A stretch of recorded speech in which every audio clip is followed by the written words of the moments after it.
केदारनाथ यात्रा एक ऐसी यात्रा जो अपने आप में एक तपस्या है भोलेनाथ के समीप जाने की। एक यात्रा जिसमें हर पड़ाव में आप लोग भोलेनाथ के करीब पहुंचते हैं। तो इस साल 2026 में अगर आप लोग केदारनाथ यात्रा प्लान कर रहे हैं तो आइए साथ मिलकर जानते हैं कि किस तरह आपको केदारनाथ यात्रा प्लान करनी चाहिए और किन बातों का आपको खासा ध्यान रखने की ज़रूरत है यात्रा के दौरान। और इस वीडियो को शुरू करने से पहले एक बार तो कमेंट सेक्शन में ज़रूर से लिख दीजिएगा, हर हर महादेव, जय भोलेनाथ।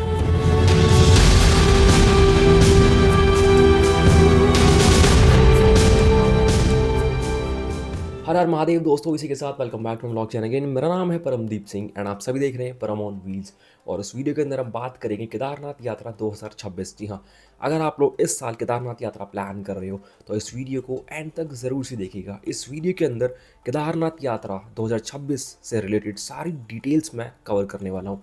लास्ट 3 साल से मैं लगातार केदारनाथ यात्रा प्लान कर रहा हूँ, जाता हूँ, स्पेशली कपाट ओपनिंग पर। तो अपने पर्सनल एक्सपीरियंस से मैं आप सभी के साथ बताऊंगा कि किन बातों का आपको खासा ध्यान रखने की ज़रूरत है अगर आप लोग केदारनाथ यात्रा प्लान कर रहे हैं तो। और सबसे इंपॉर्टेंट बात, इस साल भी कपाट ओपनिंग पर मैं यात्रा प्लान कर रहा हूँ, तो सारी चीज़ें मैं आप सभी के साथ डिटेल में शेयर करूँगा कि क्या ट्रैवल ऑप्शन रहने वाले हैं, क्या स्टेज के ऑप्शन रहने वाले हैं और किन बातों का आपको खासा ध्यान रखने की ज़रूरत है। एंड सबसे इंपॉर्टेंट बात, रजिस्ट्रेशन प्रोसेस के बारे में ईच एंड एवरीथिंग इस वीडियो के अंदर हम बात करेंगे।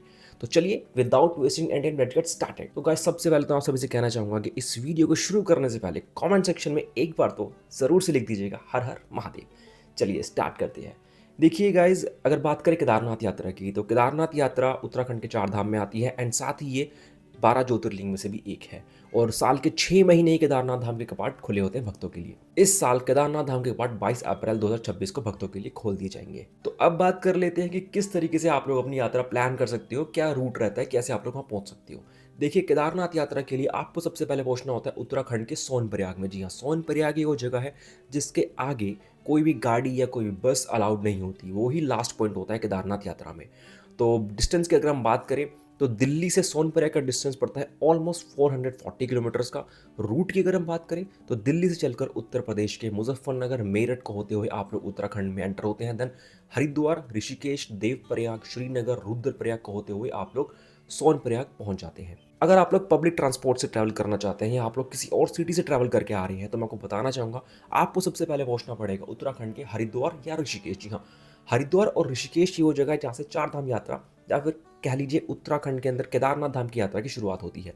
हरिद्वार और ऋषिकेश पहुंचने के बाद वहाँ से आपको अर्ली मॉर्निंग लोकल बस मिल जाती है जो कि आपको ड्रॉप कर देंगी डायरेक्ट सोनप्रयाग तक।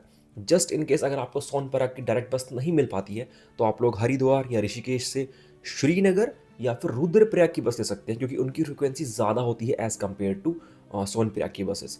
तो श्रीनगर और रुद्रप्रयाग पहुंचने के बाद आप लोग वहाँ से सोनप्रयाग के लिए बस ले सकते हैं या फिर वहाँ से आपको शेयरिंग टैक्सी भी देखने को मिल जाती है जो कि आपको सोनप्रयाग ड्रॉप कर देती है। तो ये तो बात हो गई सोनप्रयाग तक पहुँचने की। देन सोनप्रयाग पहुंचने के बाद वहां से आगे का सफर 5 किलोमीटर रहता है गौरीकुंड का। जी हाँ, सोनप्रयाग से गौरीकुंड आपको पहुंचना होता है जो कि 5 किलोमीटर का सफर रहता है सोनप्रयाग से गौरीकुंड।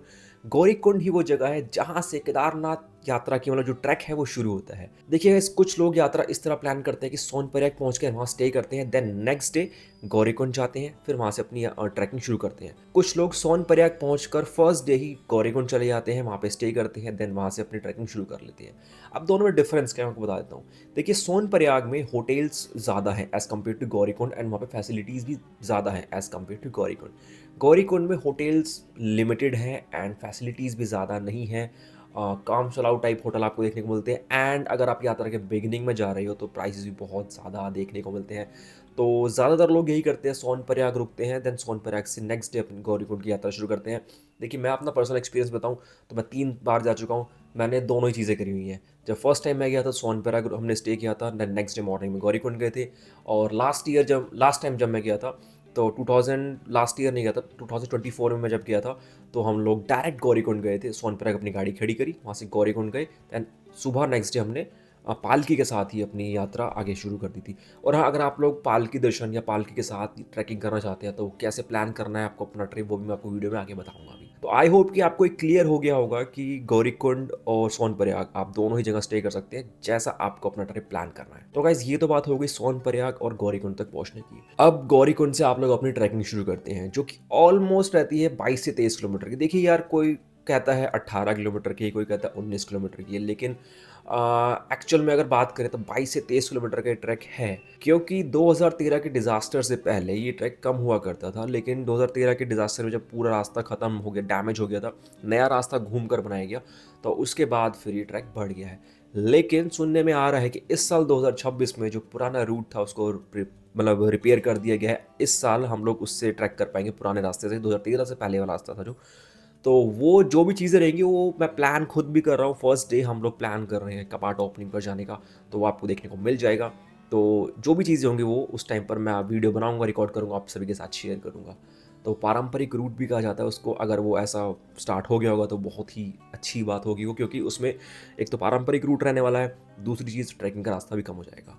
अगर बात करें ट्रैक की, देखिए गौरीकुंड से जब अपनी ट्रैक स्टार्ट करते हैं तो मतलब स्टार्टिंग में तो जोश फुल हाई रहता है, हर हर महादेव के नारे पूरे रास्ते आपको देखने को मिलते हैं। और 1 से 1.5 किलोमीटर कवर करने के बाद आप लोग पहुँचते हैं जंगल चट्टी। जंगल चट्टी पहला पॉइंट होता है जहाँ पे आपको खाने-पीने के ऑप्शंस देखने को मिल जाते हैं, ढाबे के ऑप्शन देखने को मिलते हैं। यहाँ पे फ्री वाईफ़ाई ज़ोन भी है, ऑल्दो फ्री वाईफ़ाई मुझे तो कभी ऐसा वहाँ पे वर्क करता हुआ नहीं दिखा, बट हाँ, वहाँ लिखा होता है। एंड पूरे ही रास्ते में आपको पानी पीने की फैसिलिटी मिल जाती है। तो छोटे-मोटे खाने-पीने के स्टॉल्स जो आउटलेट्स जो लगे होते हैं वो आपको देखने को मिलते ही रहते हैं। तो जंगल चट्टी क्रॉस करने के बाद जब आगे बढ़ते हैं तो नेक्स्ट पॉइंट आपको देखने को मिलता है भीमबली। देखिए गाइस, अभी तक की ट्रैकिंग रूट की अगर बात करें तो भीमबली से 2 रास्ते डाइवर्ट होते हैं। एक रास्ता लेफ्ट साइड से स्ट्रेट निकल जाता है और एक राइट साइड से नीचे की तरफ निकल जाता है। इस साल जो पारंपरिक रूट है वो ओपन होने के बाद क्या रहने वाला है वो मैं आपको जब यात्रा शुरू होगी तभी बता पाऊँगा। करंट अब जो लास्ट ईयर तक की अगर बात करें तो भीमबली से 2 रास्ते डाइवर्ट होते हैं। मैंने हमेशा जो रूट लिया है वो भीमबली से जो राइट साइड में नीचे की तरफ जा रहा है वो लिया। उसका रीज़न बताता हूँ क्यों? क्योंकि उस रूट पे आपको क्राउड कम देखने को मिलता है एंड वो थोड़ा-सा ईज़ी पड़ता है एज़ कम्पेयर टू जो लेफ्ट साइड वाला रूट। एंड आगे जाने के बाद दोनों ही रास्ते मर्ज ही हो जाते हैं, तो उसमें कोई दिक्कत नहीं है, आप कहीं से भी चले जाइए। तो भीमबली के बाद आप लोग आगे बढ़ते हैं छोटी लिंचोली, बड़ी लिंचोली, और इसको क्रॉस करते हुए आप लोग जब आगे बढ़ते हैं तो मैं आपको बताना चाहूँगा गाइस, देखिए डिफ़िकल्टी लेवल की अगर यहाँ बात करें ना, तो केदारनाथ यात्रा का जो ट्रैक है इतना आसान भी नहीं है और ज़्यादा मुश्किल भी नहीं कहूँगा। वो क्यों? क्योंकि आप लोग यात्रा आराम से कर लेते हैं, मतलब कोई दिक्कत नहीं आएगी, लेकिन आखिरी के मंदिर से पहले 4 से 5 किलोमीटर का जो रास्ता है ना, वो एक्सट्रीम खड़ी चढ़ाई है।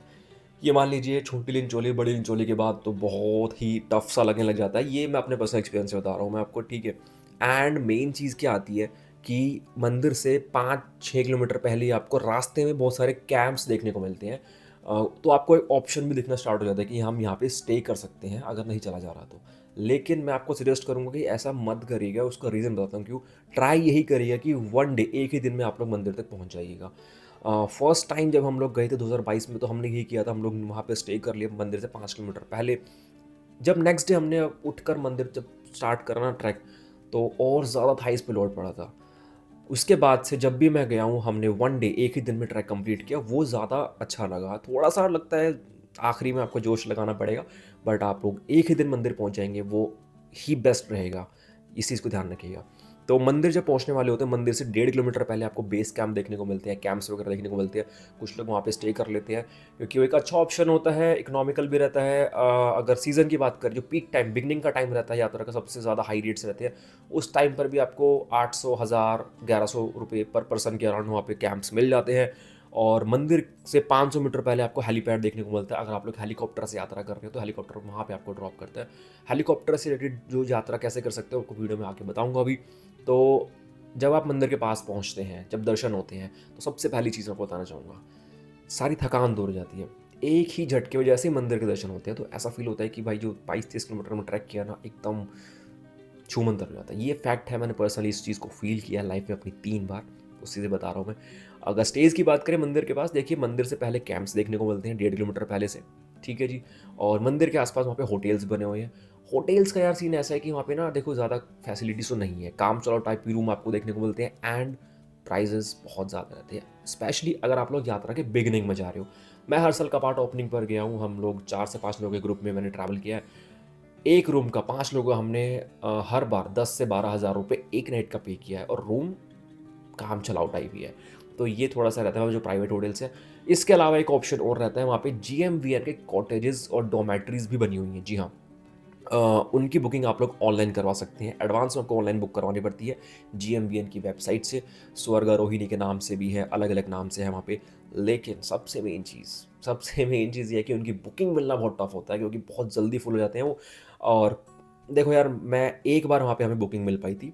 हम 5 लोग थे, हमें डबल अटैच्ड रूम मिला था। अब क्या फैसिलिटीज़ थी भाई! गवर्नमेंट ने बहुत अच्छा वहाँ पे बना रखा है सेटअप, लेकिन बुकिंग मिलने के ऊपर बात है, हमें तो एक ही बार मिल पाई थी। एंड उसमें बहुत चीज़ें हैं यार। ये भी चीज़ आती है कि वो लोग पहले से बुक कर लेते हैं वीआईपीज़ के लिए, तो इस चीज़ के ऊपर मैं नहीं जाना चाहूँगा। आप लोग ट्राई कर लेना जब आप लोग प्लान कर रहे हो, अगर आपको मिल जाए तो बहुत बढ़िया। हमें उस टाइम मिला था ₹8,500 का पूरा 5 लोगों के लिए बुक था, जिसमें हमें ब्रेकफ़ास्ट और डिनर भी था। डिफ़रेंस तो है, तो आप लोग चेक कर लीजिएगा। तो ये बात हो गई रूट की, ट्रैकिंग डिटेल्स की, क्या स्टेज़ के ऑप्शन हो सकते हैं, वो भी बात हमने कर ली। अब बात कर लेते हैं रजिस्ट्रेशन की। रजिस्ट्रेशन कैसे कर सकते हैं? देखिए, रजिस्ट्रेशन करने के लिए आपको उत्तराखंड की वेबसाइट है चार धाम यात्रा की, उस पे आपको विज़िट करना पड़ेगा, मैं मेंशन कर दूँगा, आप लोग स्क्रीन पर भी देख सकते हैं। इस वेबसाइट पर विज़िट करने के बाद आपको सबसे पहले अपनी आईडी क्रिएट करनी पड़ती है, जिसमें आपको कुछ नहीं करना होता, अपना मोबाइल नंबर डालना है। देन आपको अपना सेलेक्ट करना है कैटेगरी, इसमें टूर ऑपरेटर आता है, इंडिविजुअल आता है, इंडिविजुअल सेट करिएगा। देन इंडिविजुअल सेलेक्ट करने के बाद आपको ऑप्शन आएगा, आगे बढ़ेंगे तो आपको ओटीपी फिल करने का ऑप्शन आएगा। जैसे ही आप आगे बढ़ेंगे आपकी आईडी क्रिएट हो जाएगी, उसमें पासवर्ड भी आपको चूज़ करना पड़ेगा, अपना पासवर्ड करेंगे। देन कन्फर्म पासवर्ड करेंगे तो आप लोग आगे बढ़ेंगे तो आपकी आईडी क्रिएट हो जाएगी। जब आईडी क्रिएट हो जाएगी तो आप लोग लॉगिन करना पड़ेगा। लॉगिन करने के बाद आपको टूर क्रिएट करना पड़ेगा। देन टूर क्रिएट करने के बाद आपको उसमें सेलेक्ट करना पड़ेगा कौन से धाम के लिए आप लोग टूर मतलब प्लान कर रहे हैं, कौन सी डेट में आप लोग प्लान कर रहे हैं, किस डेट से किस डेट तक आप लोग उत्तराखंड के अंदर अपना टूर प्लान कर रहे हैं। और उसके बाद आप लोगों को सेलेक्ट करना पड़ेगा कौन से स्पेसिफिक धाम के लिए आप लोग टूर प्लान कर रहे हैं। इसमें मल्टीपल धाम्स के लिए आप लोग एक साथ ही रजिस्ट्रेशन कर सकते हैं।